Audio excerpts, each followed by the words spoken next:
Oh, the original Paradise City is one of my favorite sort of Guns N' Roses moments when that song was written.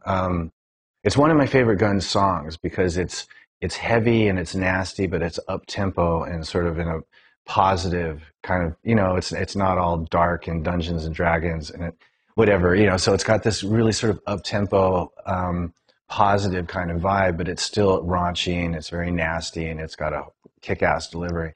And when we wrote it, we were in a van on the way back from a gig in San Francisco back to Los Angeles. And it started out with the actual chorus, the chorus, the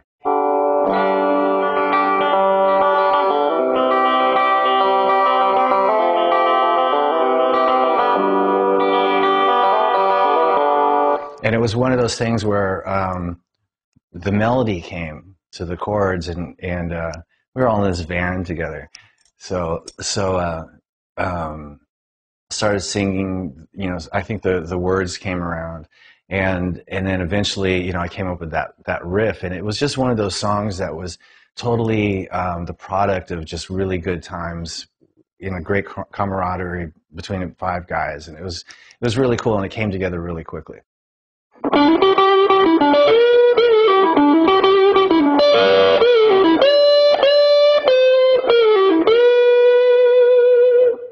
It was all part of the moment, It's a song sort of, as in most Guns N' Roses songs, especially on the Appetite for Destruction record, it sort of just wrote itself.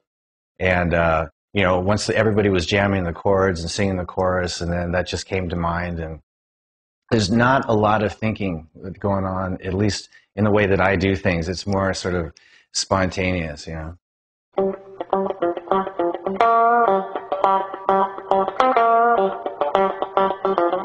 Very sort of loose, his way of loosely playing the main riff is always sort of in and around the actual notes.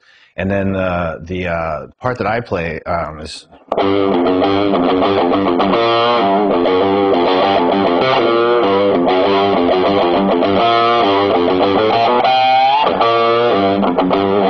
just went with the part. That was one of Izzy's parts. Was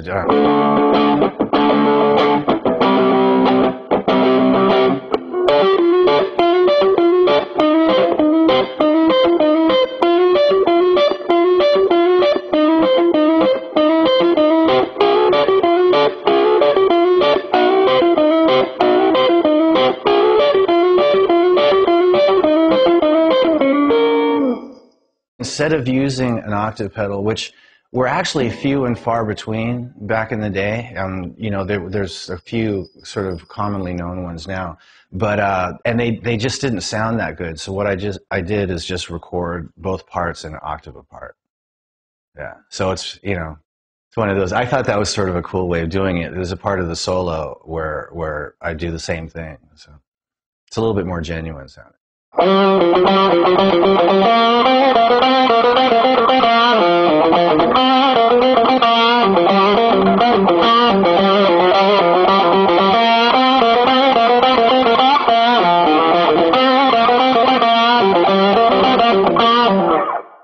One of the interesting things about Guns N' Roses is a lot of the riffs that I write for Guns originally started out a little bit more driving, but as the sort of slower and more almost funky kind of thing.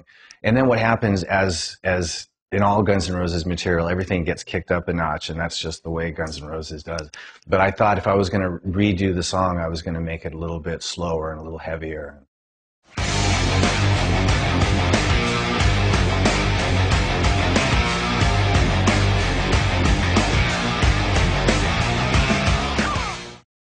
When Duff and Matt and I first got together, we did this benefit gig for Randy Castillo at the Key Club. And the Cypress Hill guys were there, Steve Tyler was there, and we did Paradise City that night. And Cypress Hill guys did the verses, rapping it, and then Steve Tyler and a couple other people sang the choruses, right? I got a lot of grief for working with Fergie, like all the sort of hard rock purists were like, dude, what are you doing? Because she exemplifies pop music.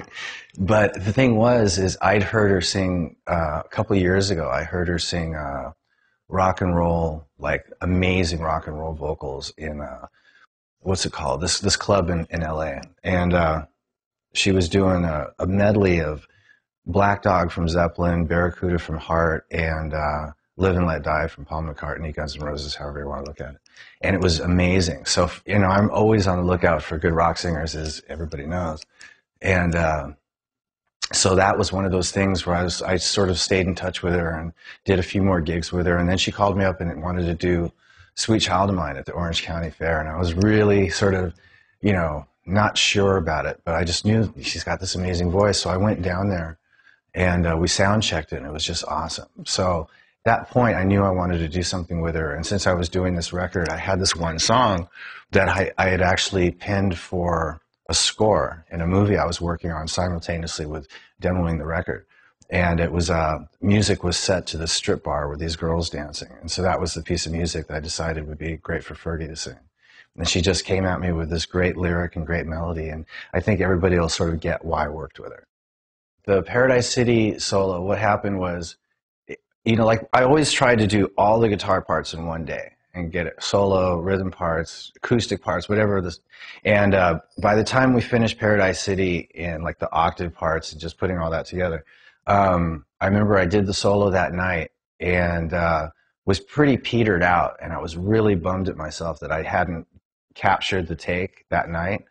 It's the first time on the record that I actually sort of run into that problem. And so the next day I came in and that was the first thing I did. And it was just a real, just brash attack. And I think we did it in 2 takes and put the 2 best parts together.